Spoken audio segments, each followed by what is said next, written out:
Hello and welcome to my channel. If you're new here, my name is Sharwin and I make cooking videos and K-drama review videos.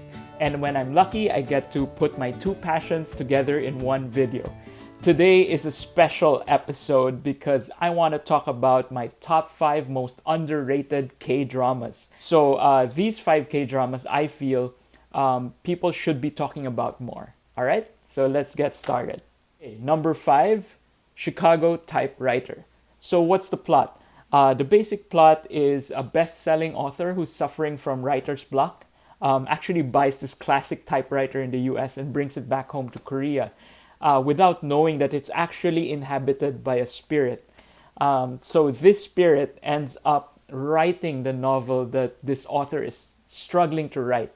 And through this process of writing this book, he discovers the stories of love, of courage in Korea's historic fight for freedom. So why do I like it so much?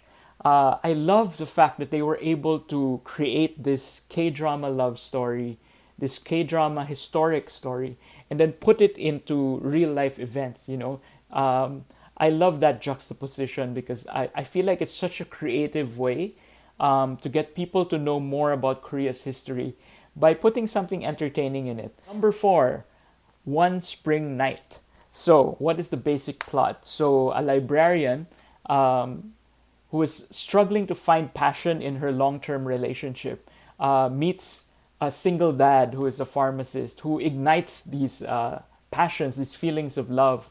And they struggle to get on with the relationship because of personal doubts that they have about themselves, and of course the stigma of dating a single parent. Why do I love this show so much? Sorry, I love the overarching theme of this K-drama, which is that sometimes we spend so much time trying to please others that we do a lot of self-sacrifice because we feel like that's the best thing to do. For our librarian, she struggles with ending her long-term relationship just because of this sense of duty. We've been together for so long. Her dad's future employment depends on the success of her relationship. She wants to keep everybody happy. But it's nice that her friends actually remind her that, you owe yourself. You can be selfish. And do some things that make you happy. And it's the same way with our pharmacist who is a single dad. And, he feels guilty about dating, about being in a relationship because he thinks he should spend all his time taking care of his kid. And I'm glad one of his friends, one of his mentors actually tells him that, your son doesn't want you to be this person that, spent his entire life just taking care of him, right? He wants a dad who's also happy and gets to do what he wants. I just love that because sometimes we're too caught up, in trying to be the good person, trying to be great for everyone else that we leave ourselves almost nothing, right? And we owe ourselves something as well. Right. Number 3, Live. So this is quite an obscure K-drama. It barely appears on the Netflix menu, so you'll have to look for it. But I love this K-drama because it shows us the day-to-day lives and the day-to-day struggles of the Korean police force. Most especially the patrol division, right? No detectives here. They show lives of rookies, just fresh graduates from the police academy.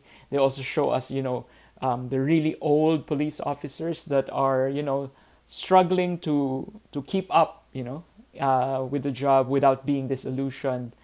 They talk about a lot of the policemen that are in their own primes but are struggling with financial issues, with family issues as well. So I love this slice of life Korean drama. What do I love about this drama specifically? Well, I love this, that they get to talk about this issue, because in light of a lot of police violence in the US, I think that it's such an interesting K-drama to watch because here, I don't know if this is true in Korea, but police officers there are trained to absolutely not use force until life or death situations, right? So even if someone is non-compliant, you know, a citizen is pushing them around or bad mouthing them, the police are trained not to do anything. They go through so much trouble when you use a gun, like so many reports, so many interviews, that a lot of policemen actually refuse to bring guns because of that. And you know what? That actually results in less police-related deaths. Of course, it makes their job a lot harder, and that's what the show is talking about. But I just think this whole discourse about using violence, about using guns, is such an interesting topic to watch. Number 2, search www. So what is the plot? So, two of Korea's biggest search engines are battling each other to gain the top spot. And at the same time, they also battle the government as they try to define the line that separates censorship and free speech.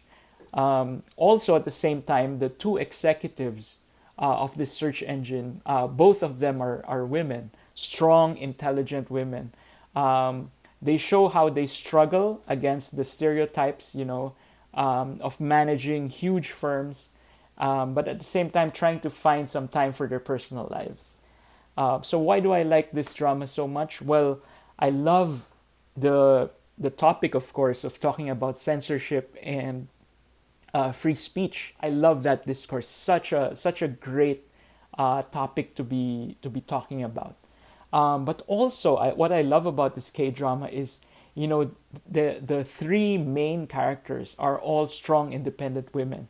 That's very rare in the K-dramas I've seen so far. But here, they start with these three strong, independent, and beautiful women, and they end with the same three women, right? So it's really their stories. And I think that's such a rarity for K-dramas. My number one most underrated K-drama is My Mister. I talked about this previously in my K-drama review of My Mister. You should be able to see that somewhere up here or up here. The link should be there. But the basic plot is that a kind and hardworking middle manager who works as a structural engineer, he's struggling to find excitement and joy in his life, and he has no idea that his life is about to get so much worse. Right? His wife cheats on him with the CEO of his own company. And then he gets embroiled in this power struggle in the company, which he doesn't even want to have. And his only salvation, or possibly damnation, lies in the hands of a very mysterious young intern who may or may not be on his side. So why do I love this K-drama so much? Well, I love the fact that despite all of the power struggles, all of the, wiretapping and betrayal and all of that, this is basically a story about the power of kindness. I love the fact that really just small, simple acts of kindness, buying slippers, buying somebody a meal, just saying the words, "you're a good person," like how much power these small acts of kindness have. And in this show, they show that these small acts of kindness literally, and I mean that word, literally saves people's lives. I truly believe that you can be a kind, decent, and loving person and still succeed beyond your wildest dreams. All right, that's it. That's my list of my top 5 most underrated K-dramas. Let me know in the comments down below if you agree or disagree with my top 5.